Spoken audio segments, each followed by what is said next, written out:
I decided to copy a Van Gogh. And it took me over a year to do it because of my technique. I don't glue until the very end. And I had a garage, and I'm up in the snow zone, and my nose would be dripping into it, my hands would be shaking, and I would reach across, and my sleeve would scatter the pieces. So I had lots of those kind of incidences going on, but it took me a little over a year to finish it. But when I was done, I said, okay, I really like doing this. And I sat it down, and because I glue it, the very last step I do, the pieces were loose, but I could set it down. And then I went to step over and I kicked it.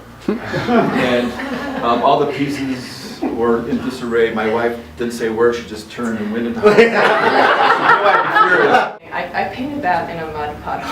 Because when I was at the coast, I got some of those big Wellington boots, and it was great. And I came back here, and this is at Two Bell State Park, which is just north of Medford. And the paths are just streams, basically, especially with this wet spring we've had. So when I first got, the first couple times I went out, I was just kind of standing in a puddle. And by the time I finished the paint, I think I went out 6, 7, 8 times for a couple hours each. It was just picking up the boots and having to rinse the boots off before I put them in my car. But anyway, so you do get these lovely, it's sort of a love-hate relationship of working in the landscape. There's just so many amazing things about it. And I love the changes, and sometimes they just frustrate the daylights out of you. The yellow painting in the other room is basically my interest in looking at the landscape from above.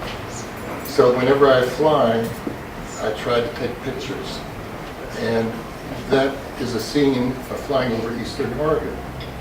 So what I've done is taken, the fields and the cities and the roads and created an abstract pattern.